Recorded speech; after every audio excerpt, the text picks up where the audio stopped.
Good evening. And welcome to tonight's between the Lions of Lomira High School and your WLA Vikings. To honor America and those defending our freedom, we ask those who are able to stand, remove any hats you have, place your hand over your heart for the playing of our national anthem.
The WIAA requires good sportsmanship by student athletes, coaches, and spectators at education-based interscholastic events. We request your cooperation by supporting the participants and officials in a positive manner. Profanity, racial, sexist, or ethnic comments or other intimidating or taunting actions or chants will not be tolerated and are grounds for removal from the site of competition. Please enjoy the game in a positive manner. And now the lineups for the Lomira Lions and the WLA Vikings. At 106 pounds from Lomira, Marshall Hankey, WLA Alex Toyana.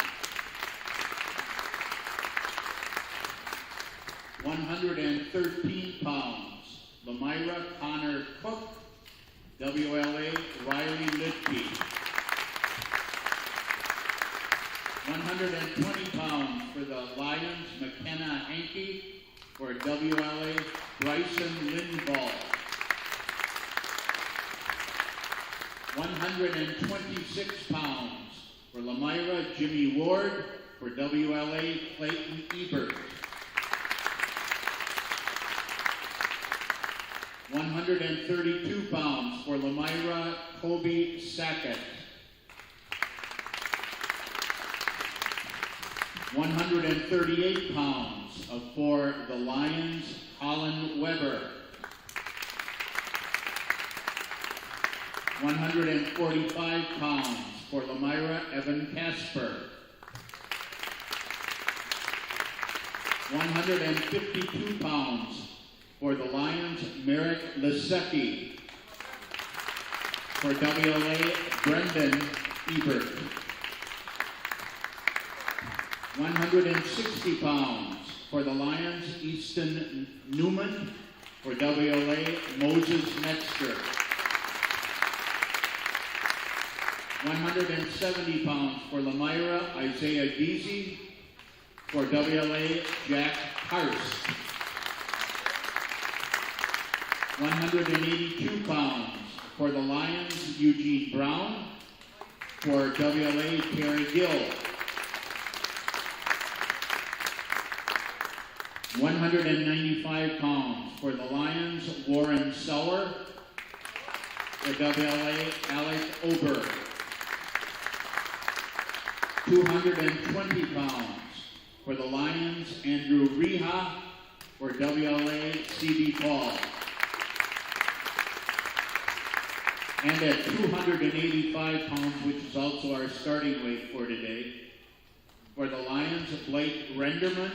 For WLA, Oscar Bloom.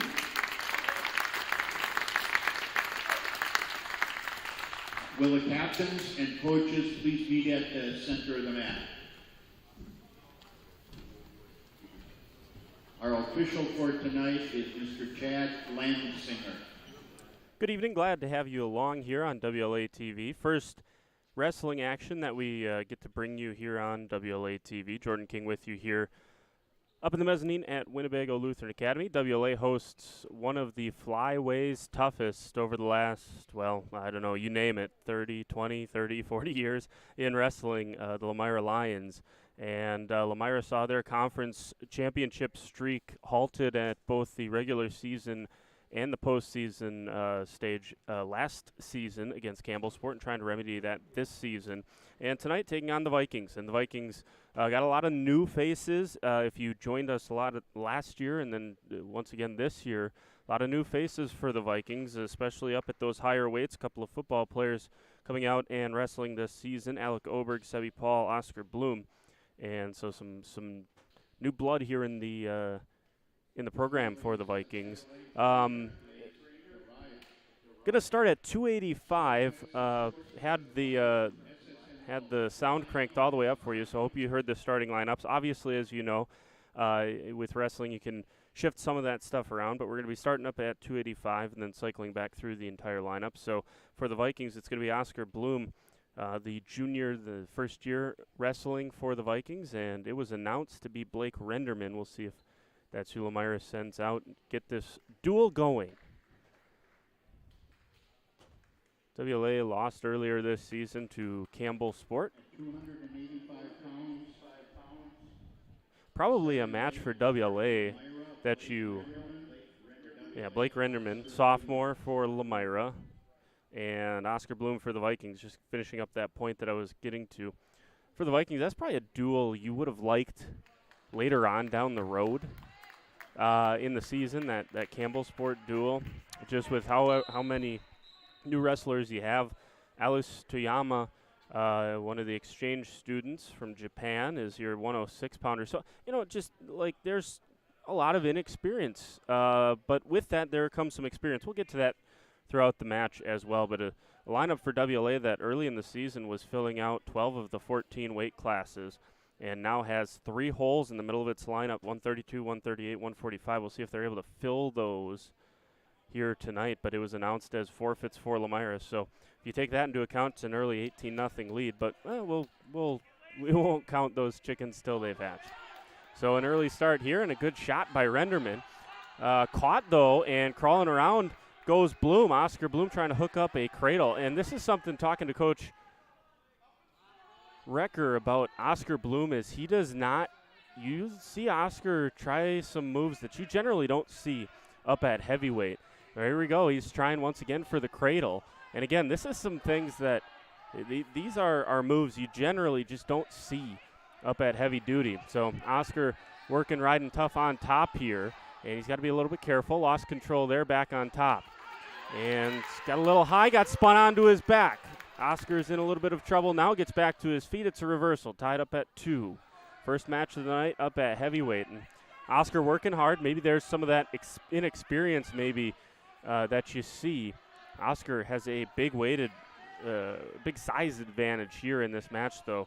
Renderman listed at 220, wrestling up here at 285. Oscar able to easily escape there. So 3-2 lead for Bloom. We will, I have the score, the mat zoomed in a little bit here, so we'll cycle in and out. I got a little bit of a further out view that includes the scoreboard, but I think this is nicer for you guys to see at home.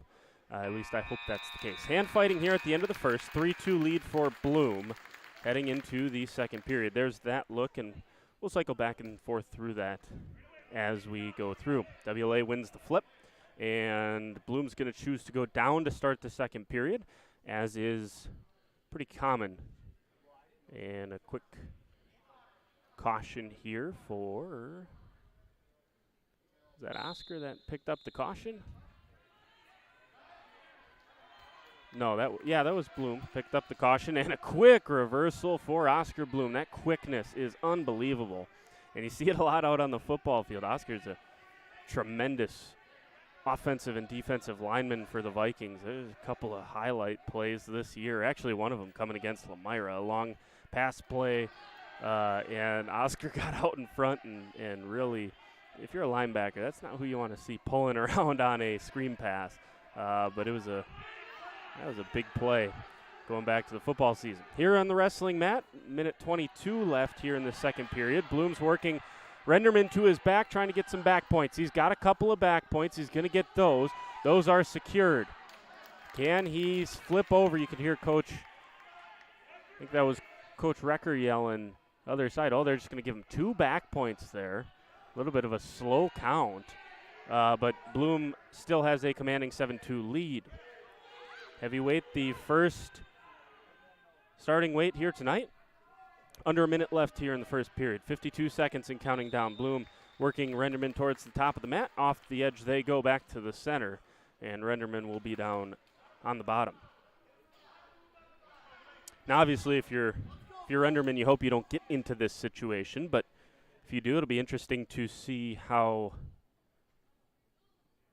he navigates the third period, what he decides to do. He's going to have the choice heading to the third.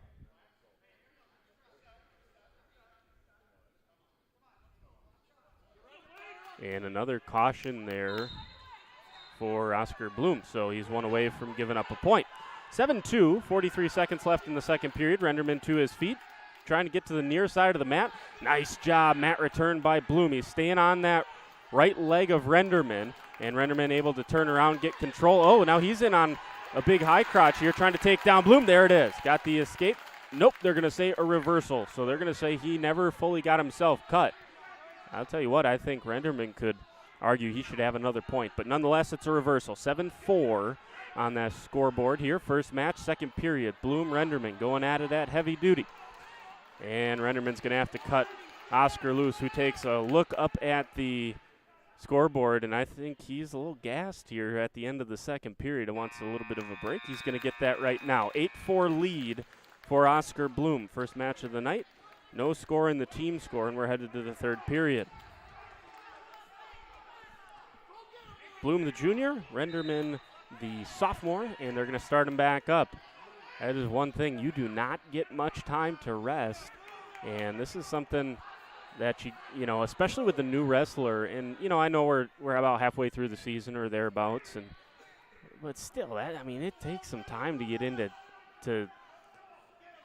the physical shape to be able to go 3 2-minute periods, and I think some of the Vikings are perhaps facing that uphill climb right now.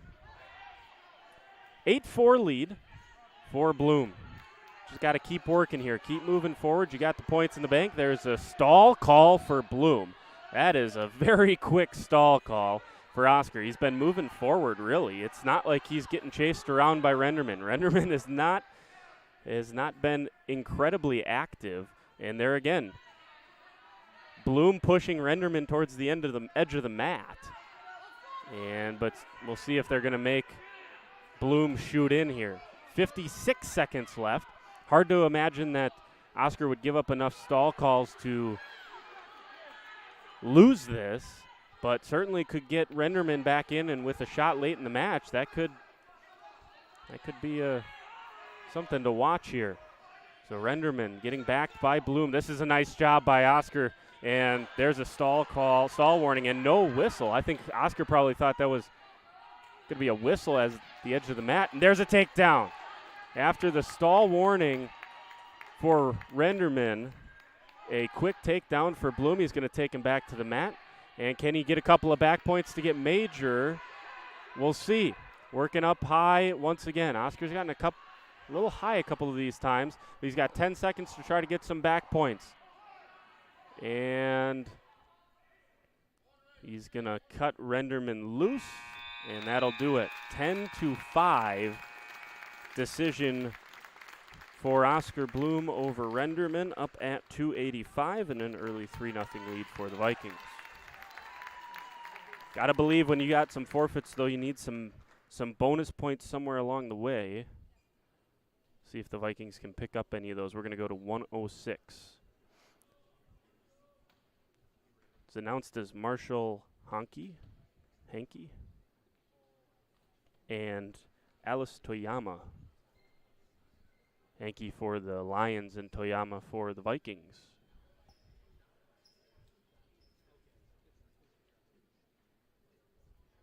At 106, Lomira, Marshall Hankey. Yep, Marshall Hankey and Alice Toyama for the Vikings. So there you go. That's your matchup here at 106. Trot them out to the center, and we'll get going here. A little more action at these lower weights. I always love that about wrestling. Now, I like a good heavyweight match as well, and we just saw a good one. Oscar Bloom, he makes it exciting if nothing else. There's a nice single leg, trying to pick up Toyama's leg, and now gets the takedown there for Hankey. And he's going to cut quickly. So early escape, 2-1 Hankey over Toyama. Lock it back up. See if Hankey can shoot back in. And now trying to kind of crank her down there. And there is control and a cut. 4-2. Lead for Hankey. Now back in on an ankle pick.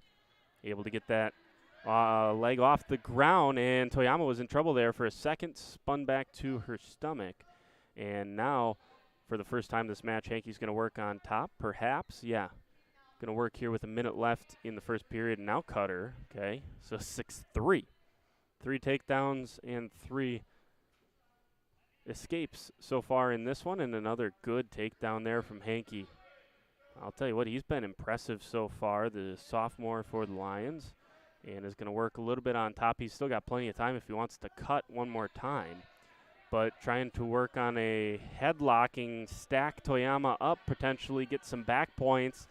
And good job by Alice to get out of that. But Hankey's in deep, getting the back points now. If he can go try to spin around and get the chest around to Toyama, he's going to have the fall. We'll see 19 seconds. Nice job by Alice to work hard, get back to her belly, and 3 bonus points already for Hankey. 10 seconds, 9 seconds, just 1 count there. We'll see if Hankey can get some more back points. And I'll tell you what, that was a quicker count than happened in the heavyweight, but I think they're going to give 3 more points there. They will. 3 back points for Hankey, so it's a 14-3 lead at the end of the first period.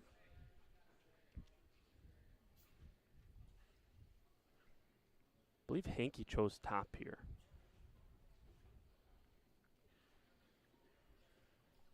3-0 team score, started at 285. This is our second match of the night, this duel between the Lions and the Vikings.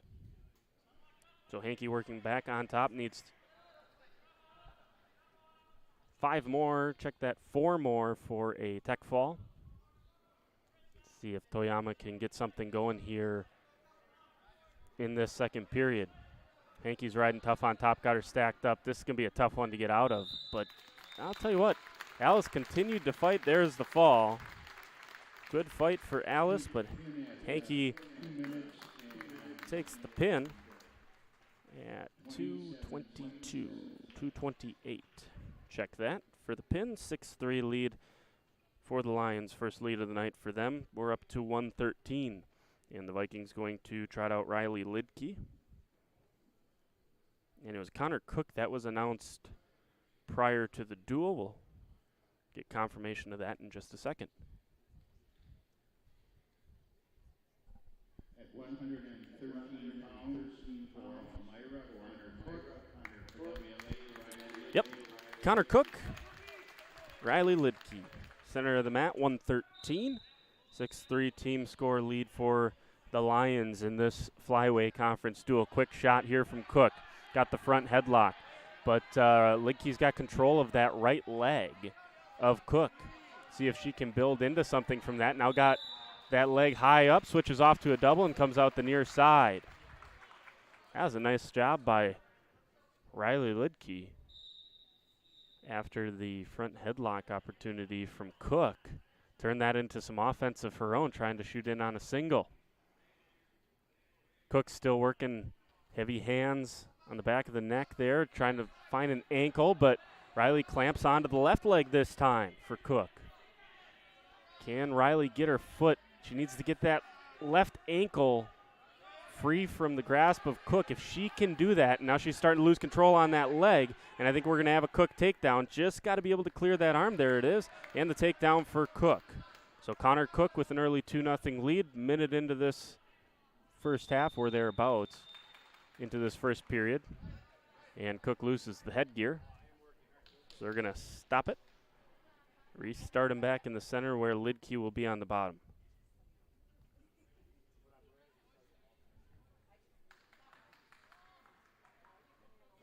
Started at 285. Oscar Bloom got a 10-5 decision over Blake Renderman. Then at 106, Marshall Hankey, 2 minutes and 28 seconds. Hankey, sorry. 6-3 team score lead. So starting back up, it's a 2-0 lead here for Connor Cook in the first period. Just over halfway through the first. And Riley's trying to build back up to something. Good mat return there from Cook. I'll tell you what, though, Cook's not working a lot on top. I mean, he's there. You go. Now we got something there. I don't know how busy he is. He looks busy on top. Tell you that much. Cook, the junior.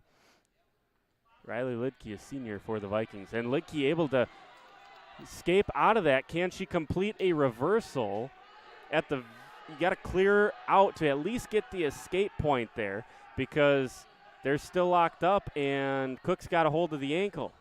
And no control ever broken there from Riley Lidke, so that could have been a big point at the end of this first period for Riley Lidke to get an escape there.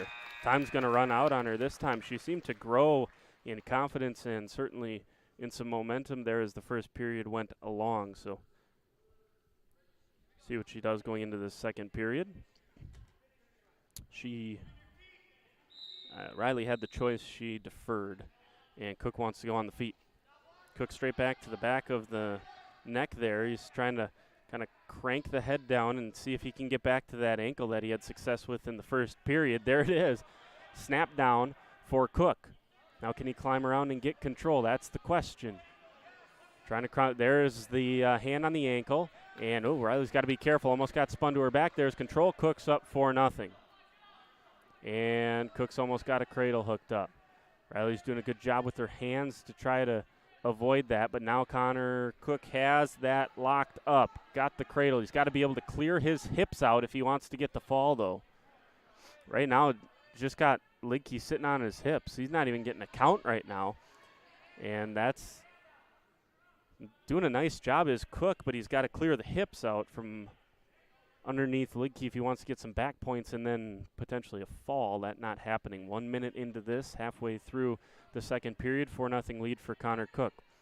6-3 on the team score, and still working is Riley Lidke. We've got to be careful near the edge of the mat. They go off the edge of the mat and back to the center.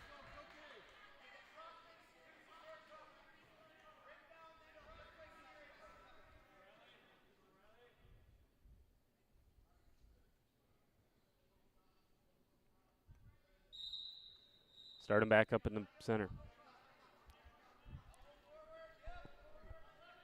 When Lidke's been able to build back up to a base, she's been somewhat dangerous trying to get the escape. Now, she had a big shot to start the first period. Nothing offensively since then, but can she get out of here? Here you go. There's your escape. 4-1 with 23 seconds left. We'll see if she can get something going here at the end of this second period. If she can get a couple of points here, head into that third period down 4-3, start bottom, maybe tie this thing up. That's assuming that she can get a couple of points on a takedown here. And not going to be able to. That time's going to run out on Riley there. 4-1 here at 113.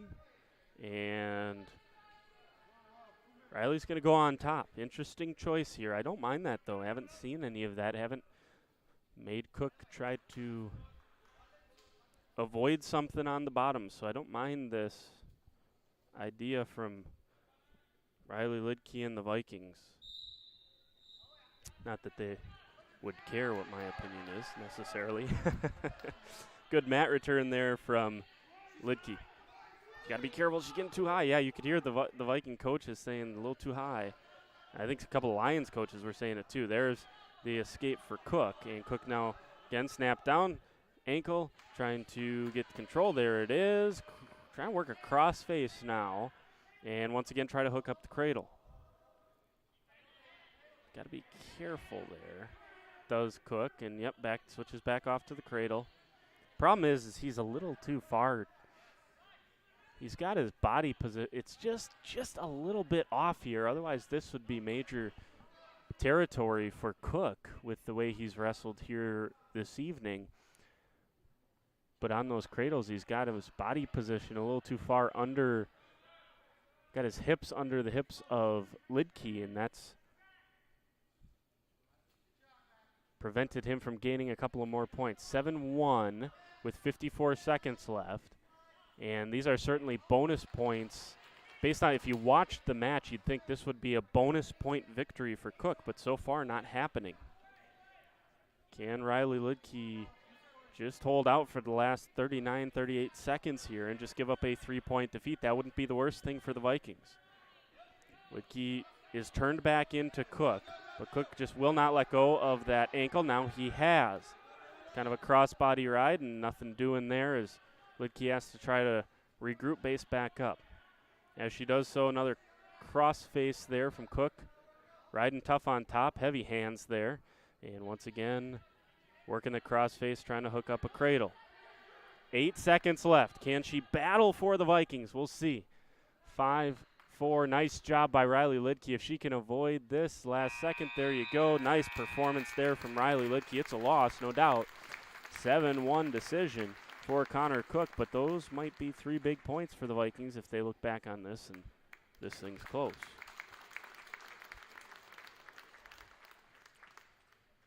So terrific job to fight for, not give up any bonus points there at 113 for the Vikings. 120 was announced as McKenna Hockey for the Lions and Bryson Lindvall for the Vikings. I think that's what we're going to get.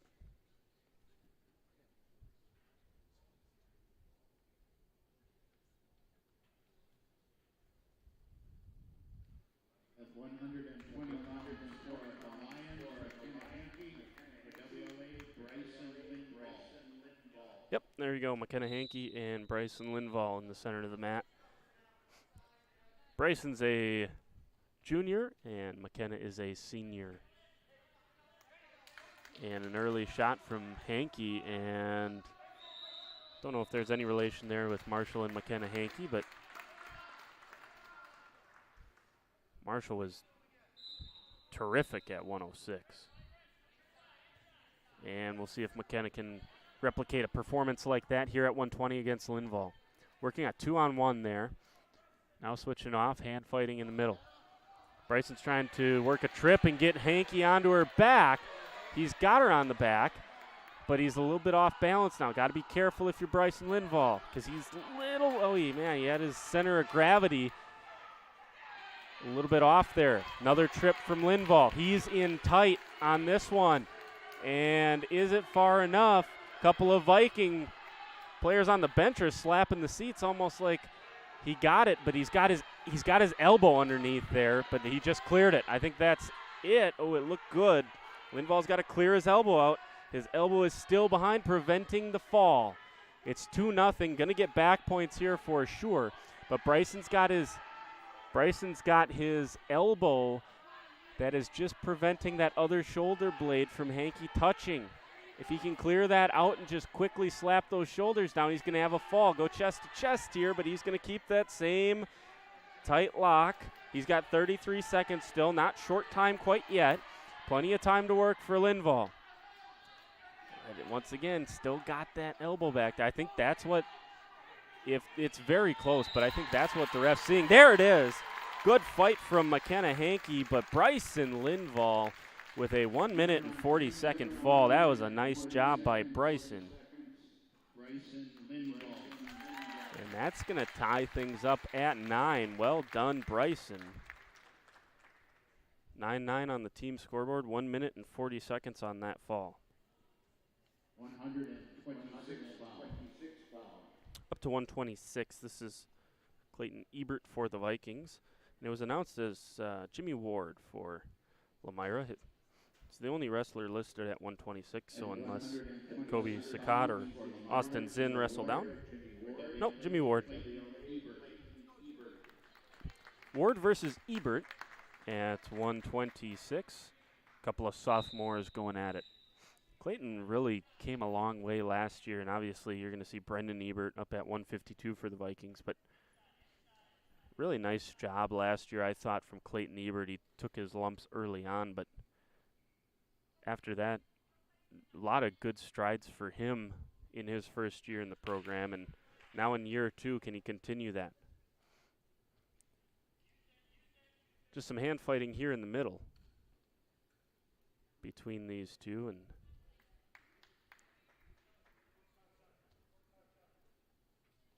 see who will decide to shoot first. 9-9 if you're just joining. Oh, there's a big double from Jimmy Ward.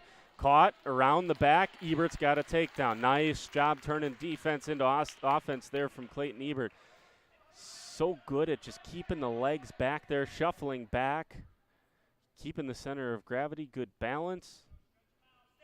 And what looked like a sure takedown after a big double leg. Now a couple of points and some opportunity to work on top for Clayton Ebert.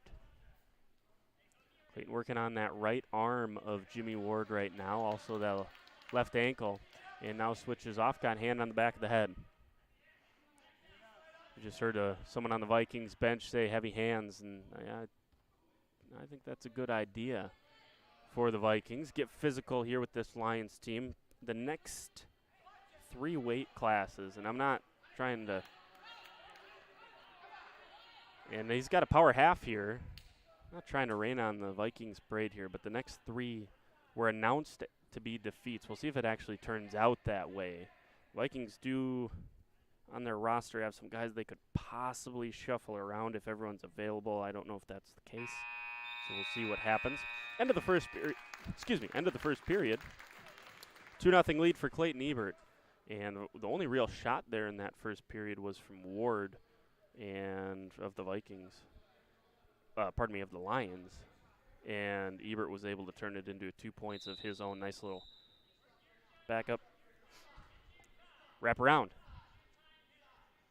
So on to the second period here between the wrestlers at 126, Ebert and Ward.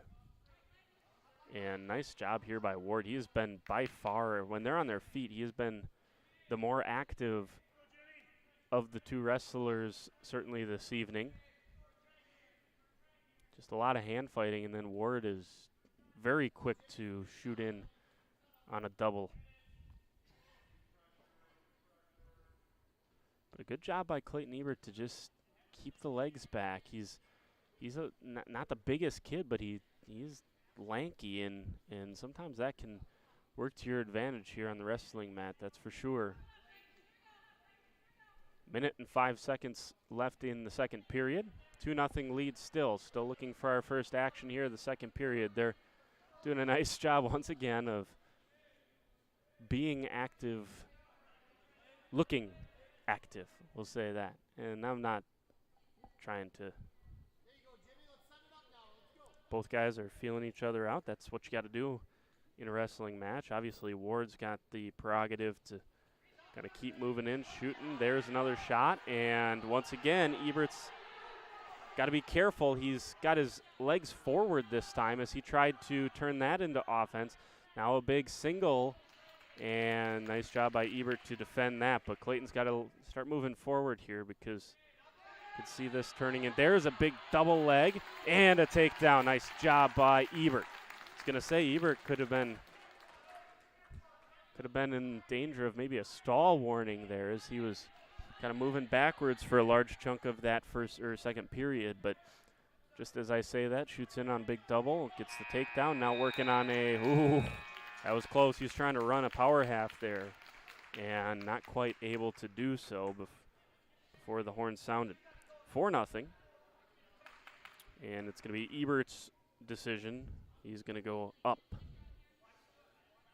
So Clayton's been on top in both of the periods and honestly looked like he was going to run a power half. He had an opportunity in that first half, and then I think he would have done it in the second half had the horn not saved Ward there. So I think that's probably the thinking here. You don't often see, not a super popular thing to go on top when you have the choice, but the Vikings have done it a couple of times here tonight.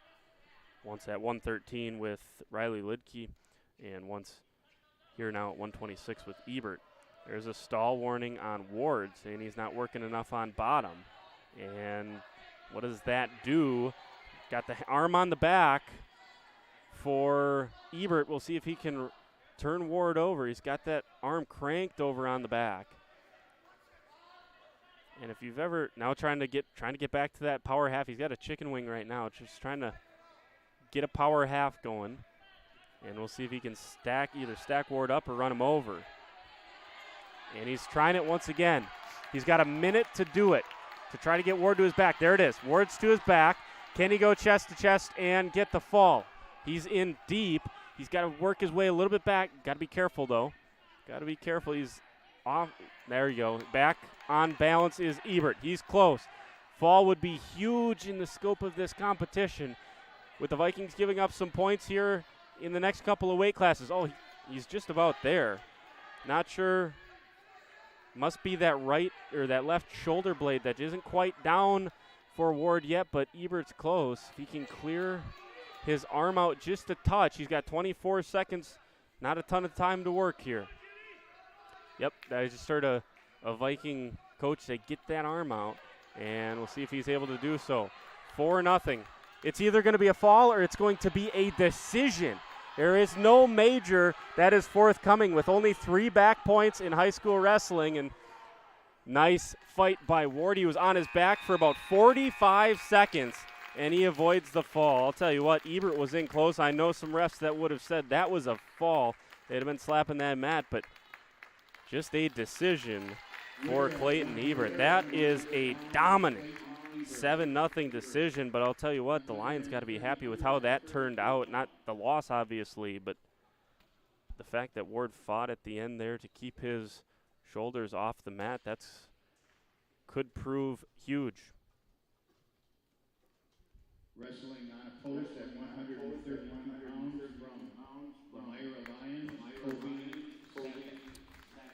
Kobe Sakant. Lions will retake a lead now, 15-12 after the forfeit. And I believe 38 will be the same.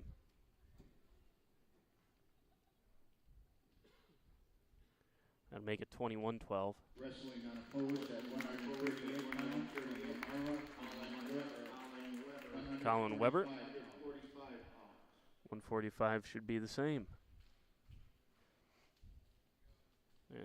Evan Casper was announced pre-duel, so 27-12, I believe. Yep, Evan Casper. So up to 152 will start again. And we just saw Clayton Ebert almost get a fall. Here is Brendan Ebert for the Vikings. And Merrick Lasicki, sophomore, was announced pre-duel. We'll see if that's who Lomira trots out.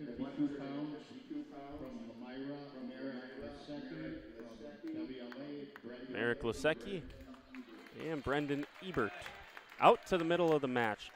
Quick glance at the team score, 27-12. And now you can kind of go both ways. Obviously, a nice job by Riley Lidke to avoid bonus point. 7-1 loss to Connor Cook. And then that, man, that could be one that is a what if at the end of this, depending on how close, if the Vikings can make a comeback here. They got some ones that, got some matches that I think they can get things done. Got to be careful here. Ebert almost got taken down and picked the leg off the floor now here for Lisicki, but a good job to keep his balance by Brendan.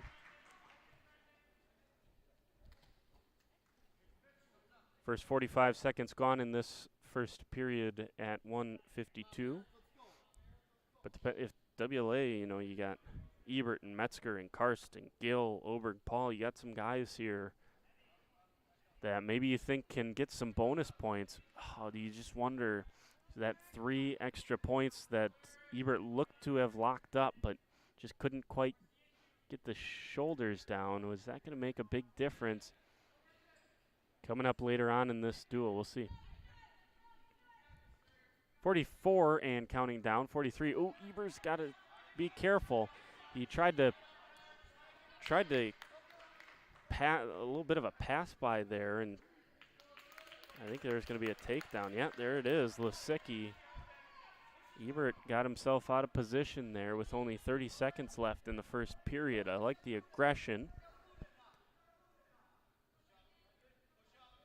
but I wonder if he's second thinking the choice on the move. He's got 10 seconds. Check that, 5 seconds. See if he can escape. Not going to be able to. 2-1 headed to the second period. Check that 2-0. And it's going to be Ebert's choice. He's going to defer. And Lisicki, who just got the takedown, wants to go back on the feet, see if he can't get a couple of more. Wonder if that's any indication that he does not want to be on the bottom with Ebert. Oh, big takedown for Lisicki. Able to toss Ebert there and get a 4-0 lead. $1:42 left in the second period. And Lisicki's got his leg in there. And good job by Ebert to fight through that, back up to a base. Near the edge of the mat. Nice job, Brendan, to sneak out of that. Perhaps snake out of it. You know, he kind of slithered backwards out of that one. Vikings trail by 15, 3 straight forfeits after taking a 12-9 lead after the decision from Clayton Ebert. Vikings have 2 decisions and a pin thus far. Wins from Oscar Bloom, Clayton Ebert, those both decisions, and then the big pin from Bryson Lindvall.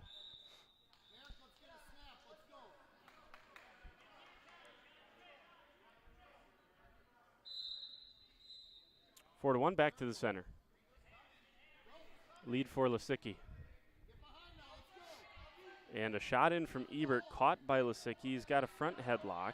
Trying to work on that, see if he can crawl around, snapping it down, and gets to the right leg of Ebert. Oh, and he's around to control. That is a nice job from Lisicki. Got his leg in once again on Ebert's right leg as well, trying to get control. But again, I think Brendan might have a little bit of a size advantage here on Lisicki. And Brendan trying to work a reverse here. See if he can rotate. There it is. He's got Lisicki to his stomach. And now we'll see what Brendan Ebert can do on top. And tell you what, that might be something he decides to do in the third period as well, because on top, Lisicki had very little success riding Ebert on top. But he's going to go down, Will Ebert.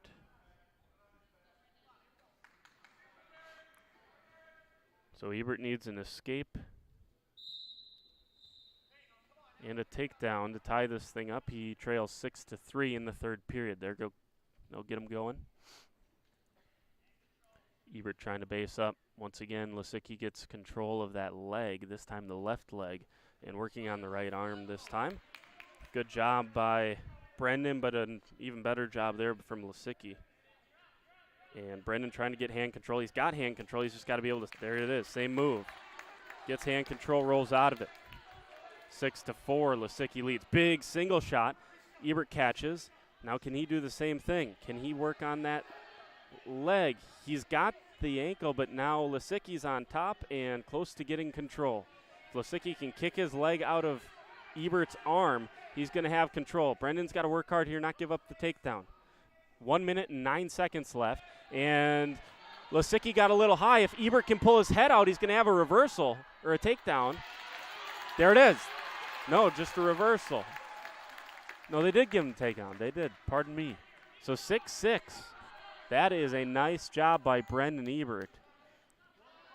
There's a scramble there that you thought might end up with a takedown for Lisicki, and it ends up being a takedown for Ebert. 6-6, 38 seconds. Ebert's either got to ride tough on top or get some back points. He cannot allow an escape. If he does, he's got to go furious with the offense. Lisicki back to his feet. Can he get hand control? Ebert's hanging on for dear life. They're not close enough to the edge for Ebert to just try to roll off. And now they're, oh boy, this could be a big reversal. Ebert's got to stay on that leg. He's staying tough, riding tough on that leg. 12 seconds, 10 seconds. Coaching staff yelling at Ebert, just telling him time. And now Ebert's going to lay and just ride this thing out to overtime. This is a tremendous job, down 6-3 heading to the third period. Brendan Ebert forces OT. Terrific job. Merrick Lisicki, a sophomore. He looks a nice job here at 132. He looks tremendous for the Lions. And a big shot here. And can he get a quick takedown? Spins Ebert to his back. There is the takedown, back points. Oh, Ebert.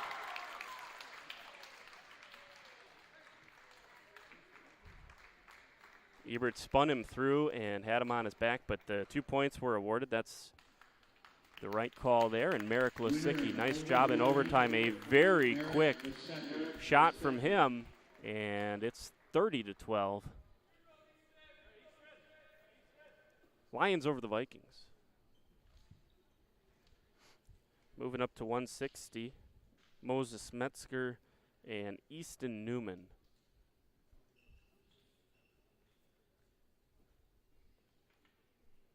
Newman, a junior.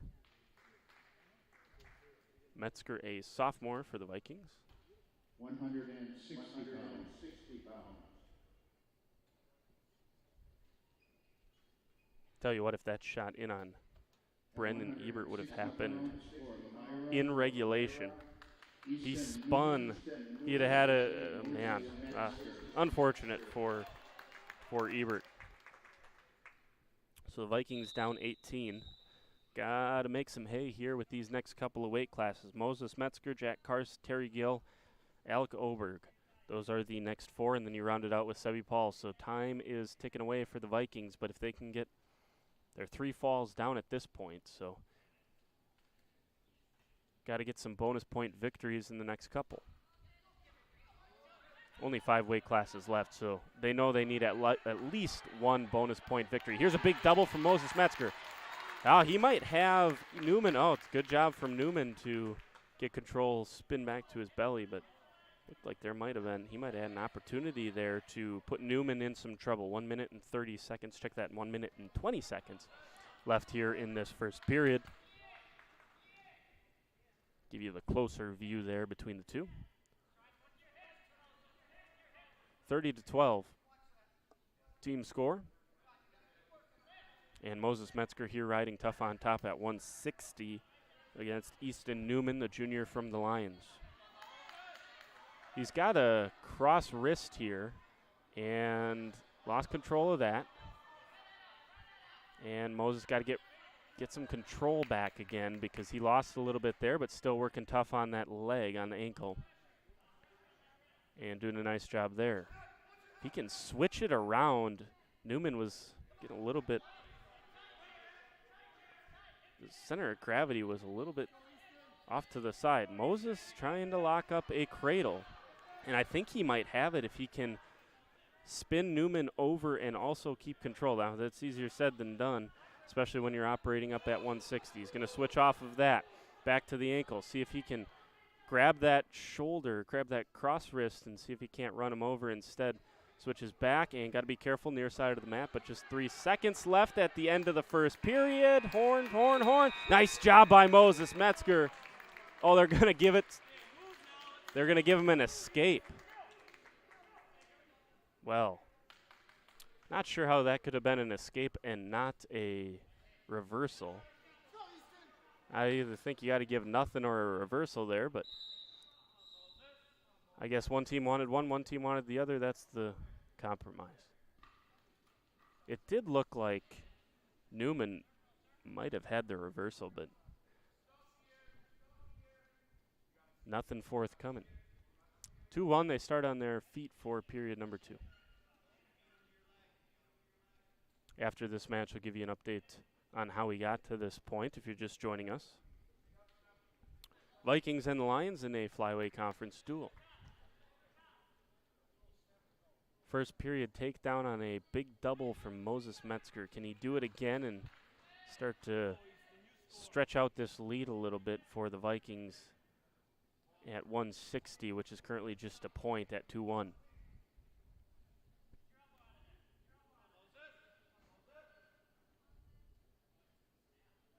Not quite as active as that first period was, certainly. But there's a snap down from Metzger. Actually, might have been initiated there from Newman. Looked like a better offensive opportunity there for Metzger, though. Metzger in on a big single. Can he get control, climb around? He's almost there, but he's got to be careful because Newman almost had him to his back. There you go. That's a nice job by Easton Newman. Looked like there was only one solution there.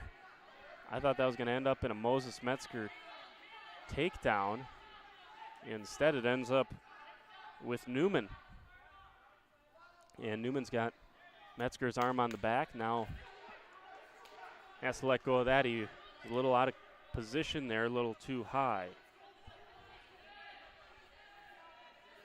Metzger back to a base. Tries to climb around. Ooh. He was close. If he'd have hit that, he would have had a reversal. Not able to do so. 3-2-1. There you go. End of the second period.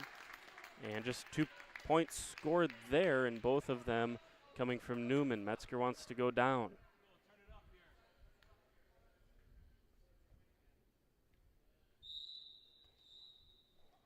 And trying to sit out quick there was Moses. Nice job from Newman to just break him back down to nothing. Now Newman's got to work here on top.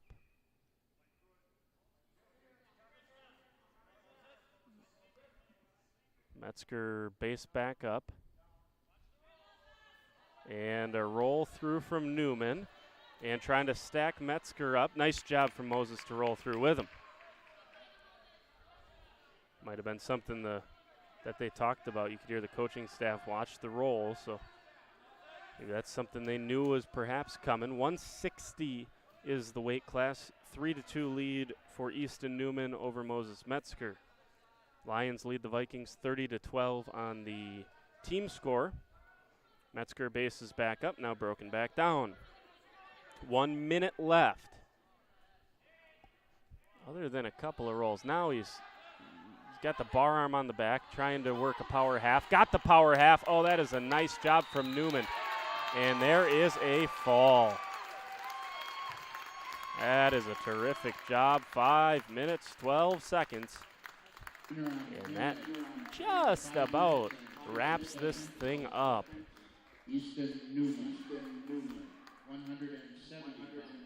If my math serves me right, the Vikings pin out for a tie, and then we'll go to the tiebreaker. But a 5 minute and 12-second fall makes this a 36-12 lead for the Lions. Up at 170, Jack Karst for the Vikings, and Isaiah Giese was announced pre-duel for the Lions. At 170 pounds for Lomira, Isaiah Giese for WA, Jack Karst. Yep, Isaiah Giese and Jack Karst. Then you have Terry Gill, Alec Oberg, and Sebi Paul. So 4 matches left, down by 24. I think my math served me well. So anything short of a bonus point victory will clinch it for the Vikings, will clinch this for the Lions.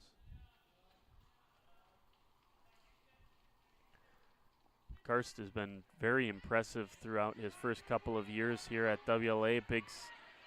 Tried to get in on a big double, and now a hip toss for the first 2 points of the match here for Jack Karst. And if there is one thing Jack Karst is he is tough.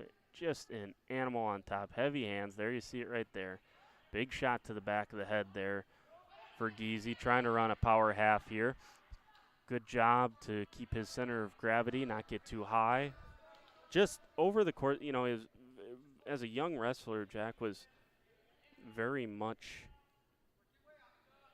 just all sorts of energy, and that was a big deal. And, you know, he's a good wrestler right from the get-go because he was tough and physical and had a lot of energy.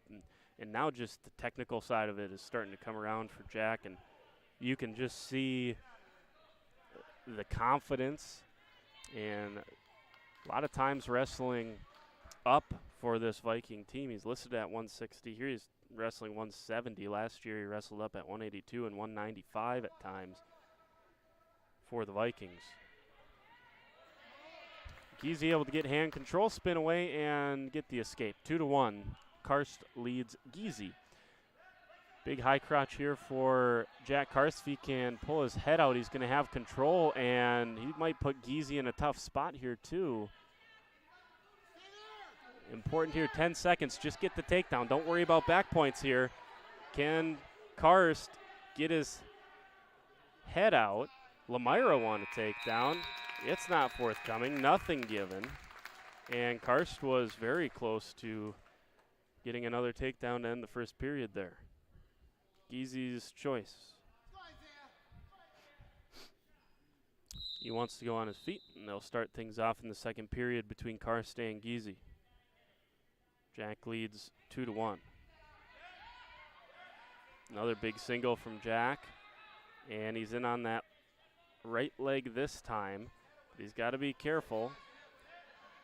Giese trying to work on that shoulder, and now the takedown for Karst, who lost his headgear. Jack's working on top, and there's the stoppage.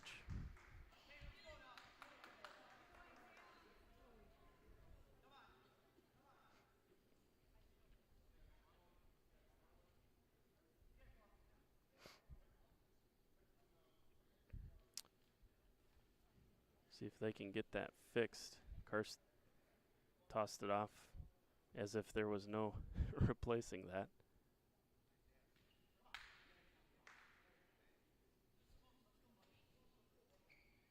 Oscar Bloom threw him some headgear, and away we go.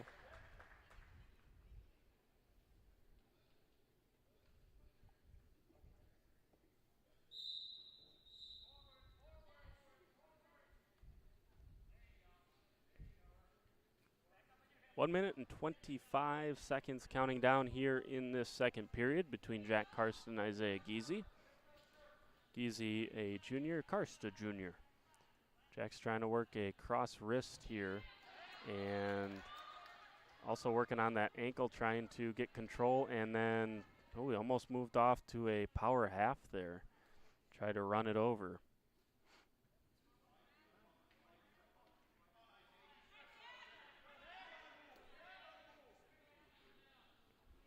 And Jack tries to spin him through, able to do so, no back points. 45 seconds and counting down here in this second period between Karst and Giese. Jack will have a decision to start the third period. It'll be interesting to see what he decides when that third period does come. Karst just decides to cut Giese. Got back to his feet, and Jack let go. Oh, there's a toss opportunity there. And a good job by Karst to spin out of it, but Jack's been moving backwards here the last 15 seconds or so. Got to kick things back into forward and stay aggressive here. 15 counting down in the first, check that second period. And another big single with about 5 seconds left in the period. That's a big takedown for Jack Karst. He knows, I don't know how much, when you're in the midst of a duel, you look at this as a wrestler, and not being a wrestler myself. But man, doing the math there on the team scoreboard, you got to know you need that pin to keep you guys alive. And I'm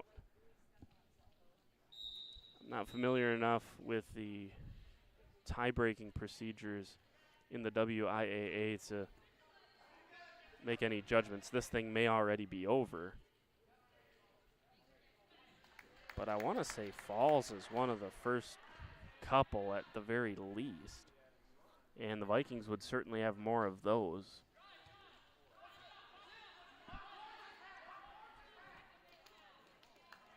They tied up in the middle there, separated then. 1 minute and 30 seconds, third period, 7-2. Karst has a couple of unders, and nice job there. He punched in a couple of unders. Now can he go chest to chest with Isaiah Giese and get the fall that the Vikings know they need? 1 minute and 10 seconds. And nice job by Giese to get back to his belly.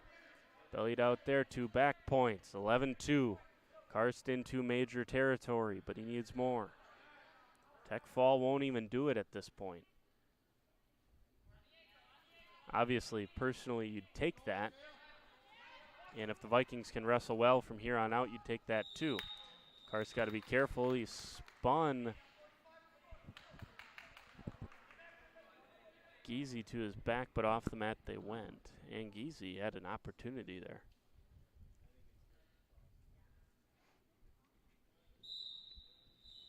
So what's your best top move? That's what Jack Karst's got to figure out here for the Vikings in the next 40 seconds. He looks to have hooked up a cradle. He does. He stacks Giese up. Oh, he was close, but Giese did a nice job to kick the legs through, get control, get back down to a belly. Can Karst hook that cradle back up and get Giese back to his back? He cannot do the cradle. 23-22 counting down here. Third period. Karst got the arm bar on the back. And a good job by Giese. Giese back to his feet. 11-3. And Karst shoots directly back in, but not going to be quite enough. This is going to seal the dual victory for the Lions, but that was a nice job. That's a nice match there from Jack Karst. He gets the 11-3 major over Isaiah Giese. That'll make things 36-16. And we'll move up to 182, where Terry Gill will wrestle. And he'll take on Eugene Brown. At least that's who was announced prior. Get confirmation of that in a second.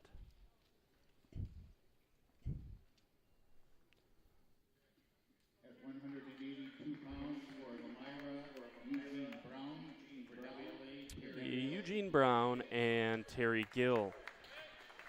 There's some sentiment out there that some people on this team, talking about the Vikings, believe Terry could make some noise here in the postseason when that does come, and maybe book a trip down to the Kohl Center. Last season, Carson Fulton did it for the Vikings. Oh, Terry's got to be careful, though.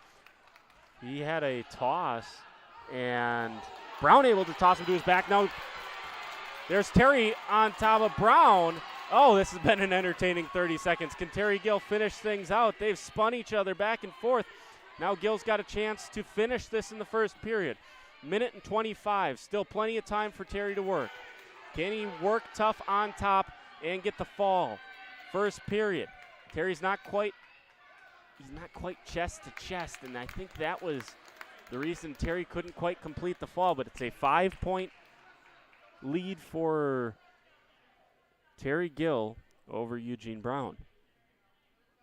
Man, a couple of haymakers back and forth, and a terrific job by Terry Gill. Tell you what, if he wasn't careful, he would have gotten spun to his back, and he would have been in trouble. Instead, now he's riding tough on top. With 43 and 42 and counting down in the first period. Brown spins back, gets control. There's an escape. 5-1. Man, this has been the most entertaining. This has been the most action we've had since 106. That was shot after shot after shot from Marshall Hankey.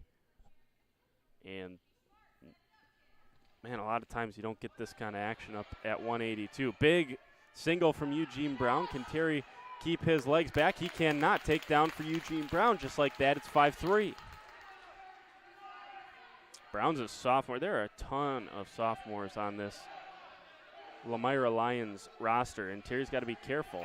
He's trying to spin back into Brown. And there's a locked hands call there, and Gill's going to get a point. So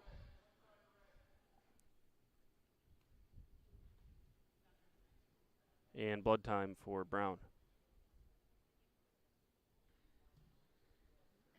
6-3 lead. We'll give you a shot of the scoreboard.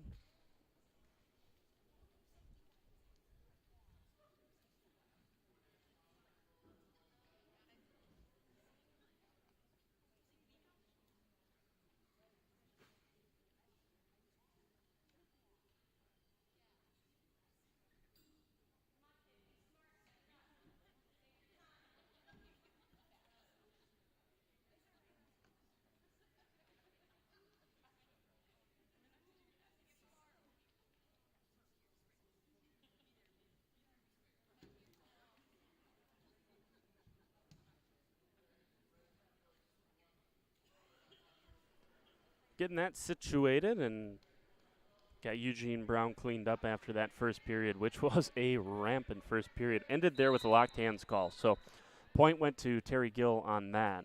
6-3 heading to the second period. And a double shot from Terry. Another one caught by Brown. Nice job by Brown. Oh, he threw Gill, and Terry just spun back over, did a backward somersault. Can Brown complete the? Oh, my goodness. You've got to be kidding me. What? These two have provided so much entertainment. It is 7-5 after Gill gets cut loose from Brown. How about that backward somersault? Terry Gill looked like he was in trouble. Just kicked the legs over to the head, backward somersault, and then Brown shot in once again. There's a shot from Terry Gill. Another takedown for him. 9-5. What a high-scoring match this is up here at 185.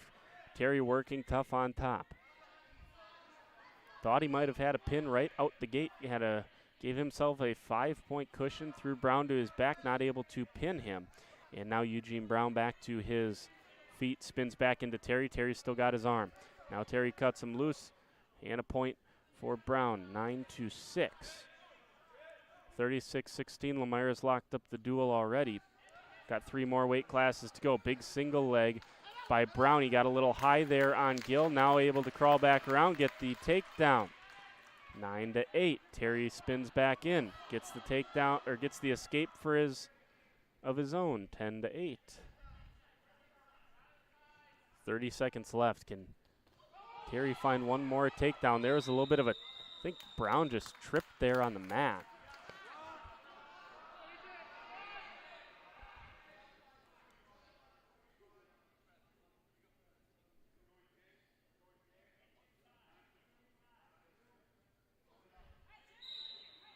They're going to reset the clock there to 25.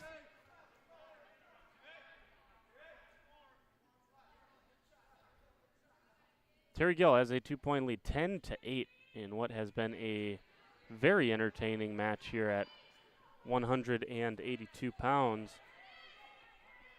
between Eugene Brown and Terry Gill. Both of them just locked up here at the center of the mat. We can all catch our breath here for a couple of seconds at the end of the second period, headed to the third. Terry's going to go down. And they're going to give a point to him. Will Brown just going to let Terry up. Terry was going to go down, and Brown is going to cut him loose. So there you go, 11-8. Lead for Gill. Terry's a little bit, got to be careful. There you go. Now he's got his head out. He's trying to work, almost look like he's trying to stand up and hip toss Eugene Brown.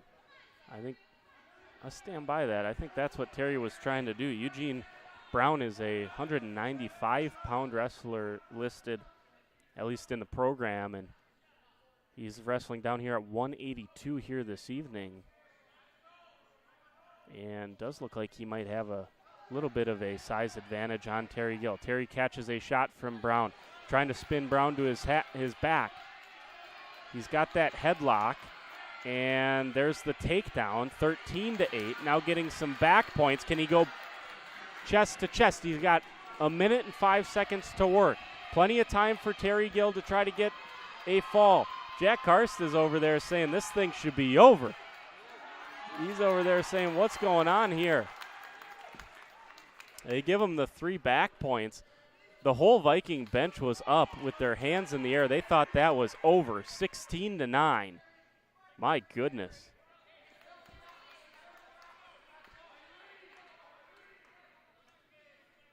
Didn't look like a fall to me. But I am a long ways away compared to that Viking bench, and they certainly seem to think there was an opportunity. Oh, slam to the mat goes Gill with Brown picking him up above his head, and Terry's just trying to get back to his belly, able to do so. 16-11. Back to a 5-point margin.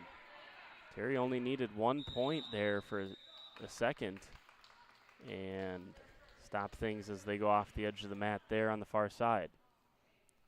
7 seconds left, and I think Terry will probably just be content here to register a decision over Eugene Brown. This has been, in my opinion, the match of the night. Now, obviously, if you're a Vikings fan, maybe you pick one of the pin that Bryson Lindvall was able to record. But I tell you what, that was an entertaining match between Terry Gill and Eugene Brown. Ends up in a 16-11 decision for Terry. So back-to-back wins for the Vikings. Major decision for Jack Karst and a decision for Terry Gill. And just the ability of the Lions in both of those matches to avoid getting pinned, because they very well could have. In both matches, both Easton Newman and Eugene Brown had themselves Isaiah Giese and Eugene Brown had themselves in precarious situations, but able to fend off being pinned, and that's all they had to do to secure the dual victory for the Lions over the Vikings. At 125 pounds for Lomira, Alec Oberg, Warren Sauer. May not be a size advantage here, but there is certainly a length advantage for Warren Sauer. And there you go, those long, lanky wrestler for the Lions. And that ankle pick, I just tell you what, I don't know how you defend against that if you're Alec Oberg with just the length that he's able to get. Now working a crossface here on Oberg. Alec trying to base up, now gets cradled up, and this is pretty deep. Alec's got a long time to have to fight here. Able to get back to his belly, back base is up. That's a really nice job by Alec Oberg. It's going to be a 5-0 lead here early from Sauer. But I'll tell you what, that looked pretty close for Sauer to get the fall. And we've seen a pretty slow trigger tonight from our referee, letting the guy, I mean, you got to have him pinned, and you got to have him pinned, and then maybe pinned one more time. You got to really have it here, and there it is, the fall. 1 minute and 5 seconds. Nice job there by Warren Sauer. 42-19 is the team score now. And the last match of the evening up at 2:20, Sebi Paul. And we'll see, I think it was AJ Reha that was announced pre-duel. We'll get confirmation of that in a second.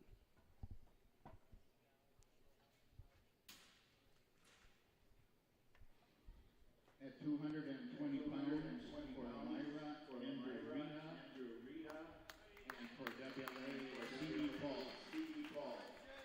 So Sebi Paul and They announced him as Andrew Rea.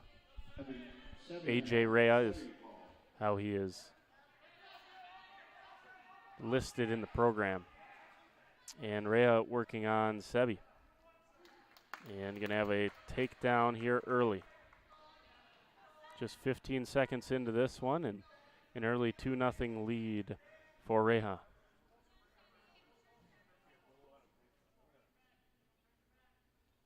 Sebi trying to base back up. Rea breaks him down. Minute 25 seconds left in this first period. 42-19 on team score. We'll tell you how we got there after we are done this evening. But the Lions are going to register yet another Flyway Conference dual victory. They got a lot of them. Yes, they do. And going to have another one here in just a couple of minutes when they finish this thing out. AJ Rea trying to close things out with a bang, that's for sure. He's working on Sebi Paul here at 220. Started up at heavy duty. That was one of just 5 wins for the Vikings here tonight, and only 2 bonus point victories. And Vikings could have kept it close had they gotten those bonus point victories. Vikings might have been able to keep this a little bit closer than the final score will indicate, but the Lions got bonus point victories. The Vikings did not, and that's how you end up with a lopsided scoreline, which is what we got here tonight. Reha trying to work a power half, got Paul to his back, and there's a pin. 1 minute and 50 seconds. And a pin to close things out tonight. It's going to end 48-19. That's a final score here between the Lions and the Vikings. Started up at 285. Oscar Bloom got a 10-5 decision for the Vikings. Then we snaked back around to 106, which is where Marshall Hankey got a pin in 2 minutes and 28 seconds. That made the team score 6-3. Up to 113, Connor Cook got a 7-1 decision over Riley Lidke. I thought Riley Lidke did a really nice job in that match, but a 7-1 decision for Cook. That made this team score 9-3 in favor of Lomira. Then up to 120, Bryson Lindvall, 1 minute 42nd pin. Tied things up at 9 over McKenna Hankey. That was at 120. Then up to 126. Back-to-back wins for the Vikings when Clayton Ebert got a 7-0 decision. That made the team score 12-9, the second lead of the night for the Vikings, and the last time they would lead. Up at 120, 132, 138, and 145, they were all forfeits. Kobe Sakat, Colin Weber, and Evan Casper had their hands raised for the Lions. Brendan Ebert was the next one to wrestle for the Vikings. He lost a 8-6 decision in overtime against Merrick Lisicki. That made the team score 30-12. Moses Metzger was next for the Vikings. He wrestled against Easton Newman.